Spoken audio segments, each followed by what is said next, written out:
एक बार भगवान बुद्ध अपने शिष्यों के साथ बैठकर उन्हें कुछ समझा रहे थे।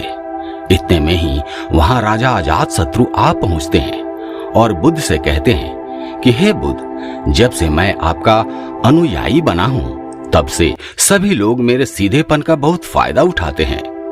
आपका अनुयायी बनने से पहले लोग मुझसे बहुत डरते थे, क्योंकि तब मैं बहुत क्रूर था और किसी को भी मृत्यु दंड देने में क्षण भर भी समय नहीं लगाता था।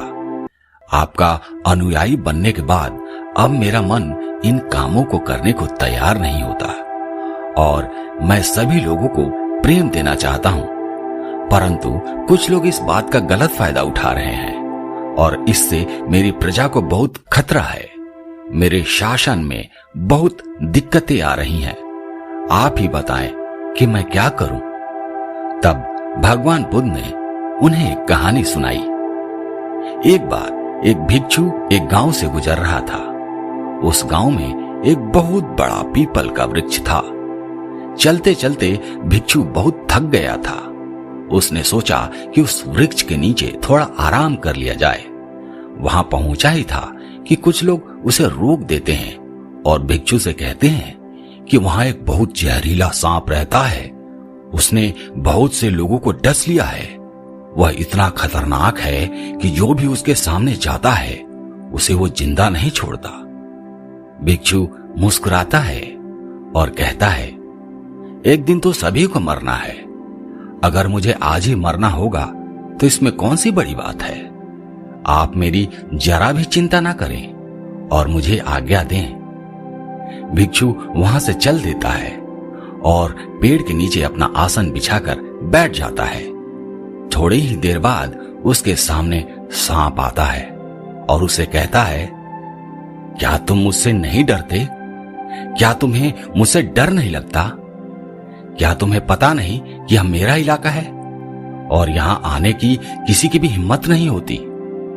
तब भिक्षु ने उससे बहुत ही प्रेम के साथ कहा, इसमें डरने वाली कौन सी बात है? तुम जो भी करते हो वो इसलिए करते हो क्योंकि तुम्हें डर है कि कोई तुम्हें मार न दे, इसलिए तुम दूसरे को डराते हो।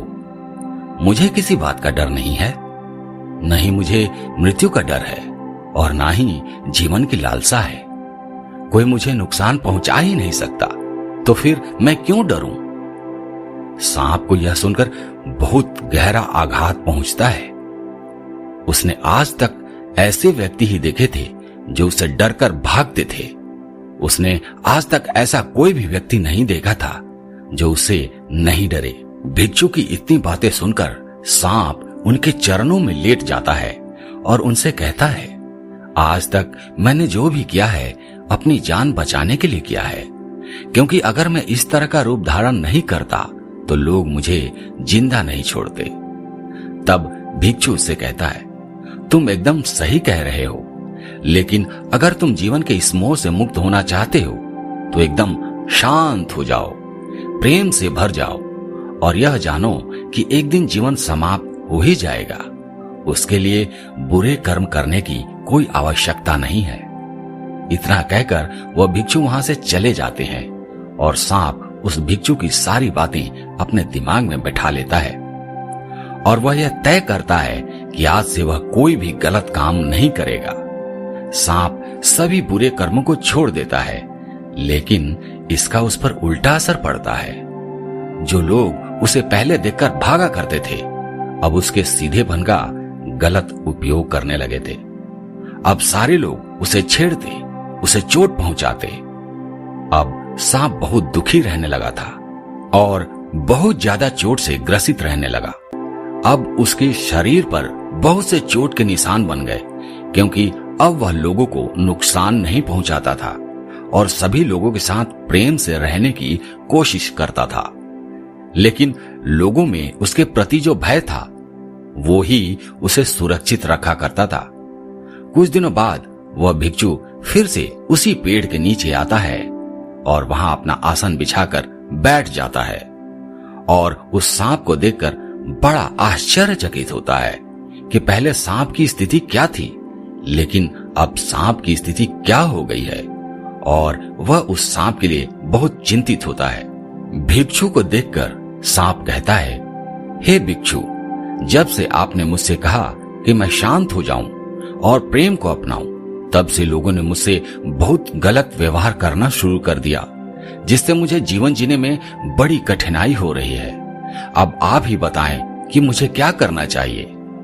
भिक्षु सांप से कहता है, हे मित्र, मैंने तुमसे यह नहीं कहा था कि तुम अपने स्वभाव को ही बदल डालो। तुम सर्प हो और क्रूरता ही तुम्हारा स्वभाव है। अगर तुम क्रूरता नहीं रखोगे तो लोग तुम्हें खत्म कर देंगे, लेकिन इसका मतलब यह नहीं है कि तुम्हारे भीतर जो उद्देश्य है उसे गलत रखो। तुम्हें भीतर से अपने आप को सही रखना है और बाहर से खुद को वह दिखाना है जो जरूरी है, क्योंकि सर्प एक जहरीला जीव है और लोगों में उसके लिए भय होना आवश्यक है।